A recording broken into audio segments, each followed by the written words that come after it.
Bueno, contanos, ¿cuál es el aporte para la edición de hoy? Sí, esta vez te traigo dos puntos para desarrollar. Bien, Recordarán ustedes que en estos días salió a denunciar el titular de ADP, Fernando Mazones, postítulos truchos. sí, Bueno, en las últimas horas se dio a conocer un video en el que le está pidiendo al Ministerio de Educación, así como en el año 2019, entonces la ministra Berrueso pidió titulación a todos los docentes de la provincia, un trámite más bien para encubrir cosas que para esclarecer. Bueno, Mazones está exigiendo en este momento, tirándole un centro al Ministerio de Educación de acá de la provincia para que vaya por el mismo camino, ¿no? Desconfiando de la titulación de los docentes. Ese es un punto, me gustaría tocarlo a propósito de la industria de la capacitación, porque ese punto, este aspecto se inserta dentro de esta problemática, producto de una política educativa vaciadora, neoliberal, que considera la educación como una mercancía. Y el otro punto que te quería desarrollar son los avances a través de estos lineamientos nacionales y provinciales que se vienen dando para imponer una segunda contrarreforma educativa. El día de ayer los institutos, hemos comenzado ya con las jornadas institucionales, los institutos de formación docente, y están bajando línea para que opinemos sobre las competencias blandas, que son la introducción ya como materia de todos estos contenidos que han venido aprobándose en la legislatura, como educación financiera, emprendedurismo, educación emocional, mediación, etcétera, etcétera. Bueno, eso también tiene un objetivo, así que serían esos dos puntos, pero te propongo que vayamos al mensaje del titular de ADP por estas horas. sí, recordemos, Ángel, cuando hablamos de postítulos truchos para docentes, tiene que ver con un ilícito, pero además con la necesidad de cubrir una exigencia, ¿no?, para las titularizaciones de los docentes. Así es, exigencia que debiera responder el Ministerio de Educación a través de sus institutos de formación docente y continua, porque esta es la denominación que tienen los institutos provinciales bajo la órbita del Ministerio de Educación, capacitaciones que debieran ser gratuitas y en servicio. Bueno. Esto desde hace décadas ya no lo tenemos y la capacitación se ha transformado en una mercancía. Bueno, podemos escuchar lo que dijo al respecto Fernando Mazzone. Son solo 54. Son ¿no? muchos, son miles. Miles. Voy más lejos todavía. No tan solo los postítulos habría que investigar, también habría que investigar los títulos de grado, que es más grave todavía. Esto yo lo vengo diciendo de hace rato. Tengo entendido, el ministerio realizó la última denuncia, pero tengo entendido que uno de los institutos afectados hace como 2 años realizó la denuncia de que se estaban haciendo apócrifo certificado de ellos. Los cabecillas estos que se mencionan son autoconvocados, así que se vendían entre ellos, parece. Creo que estamos en el inicio de algo sumamente grave, donde los únicos que se perjudican son nuestros chicos. Estamos ante el inicio de algo grave, dice Fernando Mazzone. Sí, esta es una problemática que tiene dos partes. Uh-huh. Por un lado están los miles y miles de docentes que hacen esfuerzo, que no hayan en el Estado la contraprestación, porque a través de los institutos de formación docente, históricamente nosotros no solamente hemos preparado para el título llamado inicial, es decir, lo que sería el título de grado, un profesorado de 4 años mínimo, en el país es lo que se exige, sí, sino que también somos institutos de formación docente continua. Y además sabíamos tener los gabinetes de investigación, es decir, cada instituto tenía un paquete de horas para poder capacitar gratuitamente a los docentes. Bueno, eso lo hemos perdido lamentablemente en estas últimas décadas con esta avanzada de política vaciadora neoliberal, desde la época del menemismo a esta parte. Y las capacitaciones han pasado a estar a manos de instituciones privadas, de fundaciones sobre todo que han proliferado últimamente, y se ha transformado en una mercancía. Bueno, este sistema de la capacitación como industria, bueno, no depende del docente, está claro que se ha ido conformando a lo largo del tiempo con la anuencia del Estado y los sectores privados. Claro, el Estado se fue corriendo, internacionales inclusive. El Estado se fue corriendo de esa responsabilidad, en primera instancia de una formación incompleta, porque si hace falta tanto perfeccionamiento, quiere decir que la formación inicial es demasiado imperfecta, pero en cualquier caso puede que haga falta siempre actualizaciones, ¿cierto? El Estado no garantiza esa prestación, con lo cual está habilitando el negocio privado. Y el negocio privado así que no delictivo. puede esconder la mano. Claro. No puede esconder su responsabilidad política en todo esto del Estado.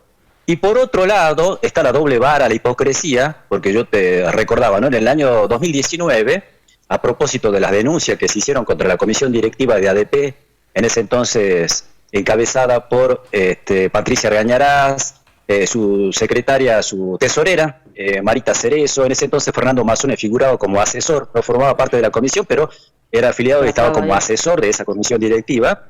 Fue denunciada esa comisión directiva, no solamente por el desfalco a través de estas casas no entregadas con el fideicomiso Virgen de Urcupiña, sino también por títulos truchos, por ingresos irregulares a la docencia. Recordarán ustedes, por ese entonces había denuncias que más o menos se barajaban cifras de entre 4.000 y 5.000 ingresos irregulares, que llevó, por ejemplo, a la ministra Berrueso en ese entonces a tener que separar a la secretaria de Legal y Técnica Karina Guayar. Claro. No sé si recordarás. Sí. Desde la bancada del PO, la legislatura, se pidió informes sobre esto. Creo que incluso la organización llamada Tribuna Docente, encabezada por Carmen Venecia, hizo una presentación legal en la Fiscalía Penal número 2, porque había varios casos arrepentidos que querían contar, etcétera. Y bueno, y todo eso quedó paralizado, porque obvio, esto insinuaba que había una trama ahí que facilitaba todo esto, la expedición de títulos truchos, el ingreso irregular, entre la Junta de Clasificación, Ministerio de Educación y sindicato, el principal sindicato de la provincia. Y eso nunca fue desarrollado, nunca fue profundizado. Hoy tenemos a Marita Cerezo, de esta comisión directiva de la actual, de Mazzone, presa, Patricia Argañarás, pero por el otro caso, por el caso del fideicomiso. Claro, pero lo otro nunca caminó. Claro, y entonces escuchar ahora... ¿Nunca caminó? ¿Tan solo porque es un gremio adepto a los distintos gobiernos o también porque ese caso salpicaba a funcionarios del propio Ministerio de Educación? Y si vos lo evaluás con otros sindicatos que también responden a los diferentes oficialismos de turno, te das cuenta que es muy posible que se trate de un modus operandi. Que a cambio de esto, bueno, se garantice la continuidad en las victorias electorales de los distintos sindicatos. Por eso tenemos nosotros sindicalistas que suelen estar más de 40 años como secretarios gremiales, y esto explica la situación laboral, los salarios, tal como están hoy en día, ¿no? Es decir, hay una complicidad acá de décadas. Y a tal punto te digo esto, ¿no? Que hay una doble vara, una hipocresía en todo esto, porque yo te mencionaba, la secretaria de Legal y Técnica en ese entonces, a quien Berrueso tuvo que separar de su cargo, hoy en día, si vos vas al organigrama del Ministerio de Educación, sigue figurando como secretaria de Legal y Técnica, solo que de nivel inicial. Bueno, entonces, bueno, un peligro. Es increíble esta situación. Bueno, entonces no podemos esperar mucho de parte del sindicato, que debiera representar a los docentes y sus intereses y defender la educación pública, y tampoco mucho del ministerio. Se ha estado paralizado todo este tiempo y todas estas denuncias en este largo proceso de mercantilización de la educación, que ha llevado incluso a que propios funcionarios sean dueños de fundaciones y capaciten en contenidos que, oh casualidad, en los últimos tiempos han sido aprobados en la legislatura como contenidos que debieran estar en la currícula en secundaria, por ejemplo. Te hablo del caso de educación socioemocional. Pone que a través, por ejemplo, te cito un caso, pero hay varios funcionarios. El titular de la Comisión de Educación, el diputado Germán Rayé. Bueno, es público y conocido que figura como titular también de la Fundación Ciancas. Sí. Y que da capacitaciones en educación emocional. Entonces, ¿cómo puede un funcionario político estar de los dos lados del mostrador? Claro, con un lado propone que se incorpore educación emocional en el nivel secundario y por otro lado factura, vaya a saber cómo titular de esa fundación para que ese contenido se incorpore. Y así como muchos otros casos, ¿no? Entonces, bueno, esa es la doble vara, la situación del sistema educativo en manos de estos lineamientos capitalistas, vaciadores, precarizadores, que no va a hallar solución ni de parte de los actuales sindicatos ni de las políticas oficiales.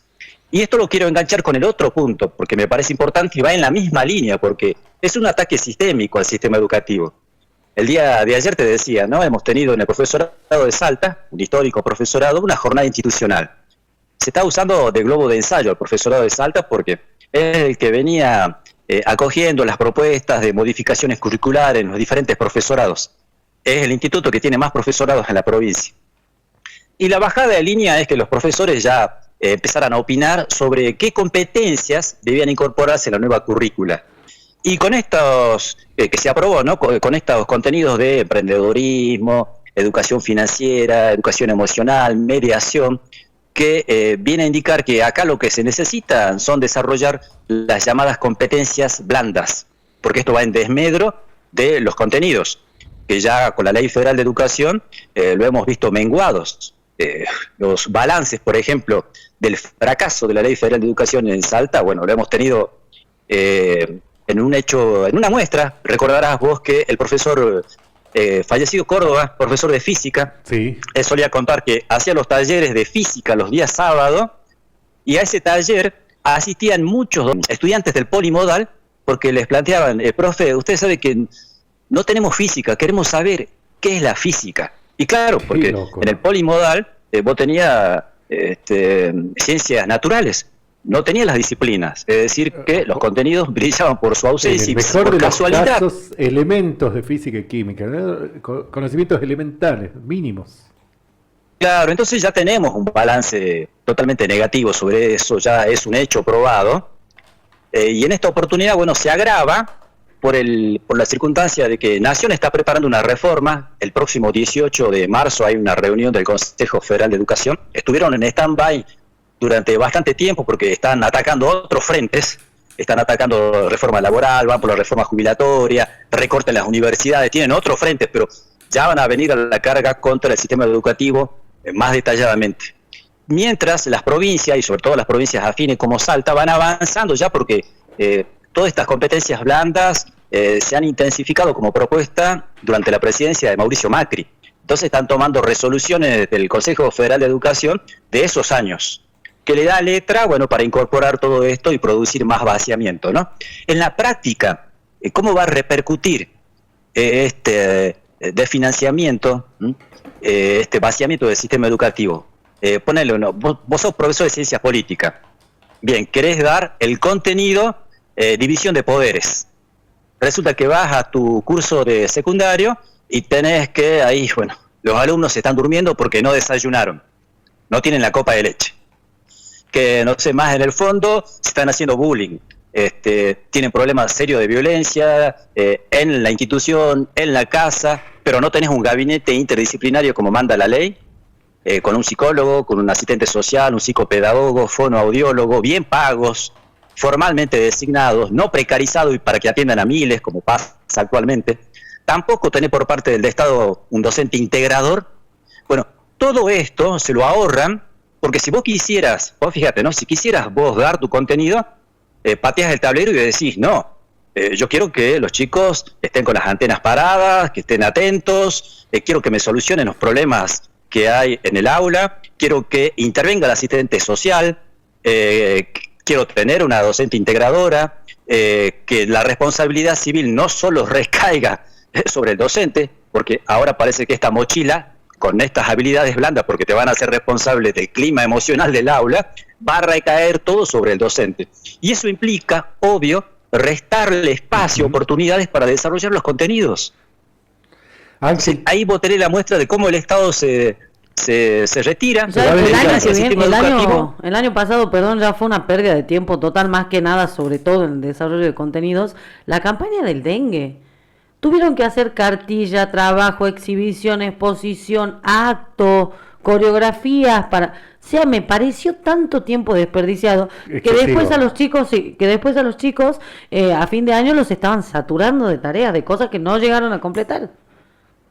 Eso tiene que ser el Ministerio de Salud. Vos tenés ahí una problemática que debiera ser atendida por otros ministerios, por otros organismos, claro, y que trasladada como caja de resonancia al interior de los establecimientos y particularmente en la currícula, que lo resiente.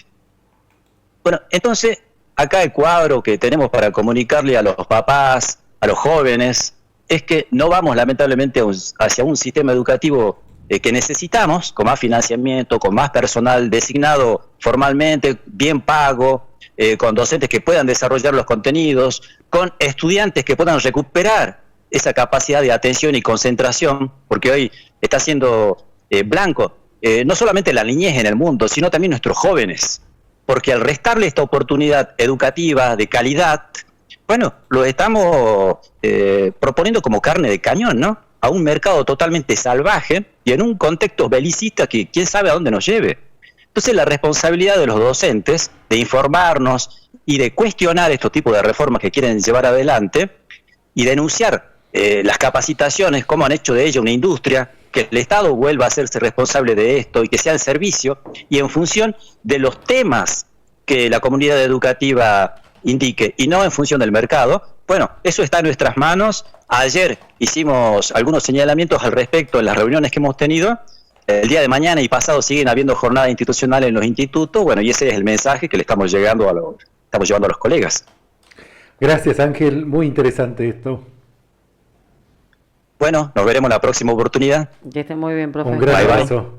Ángel Tolaba, nuestro columnista que analiza el discurso político, desnudando argumentaciones y falacias, y tiene una especial mirada, una mirada muy de cerca de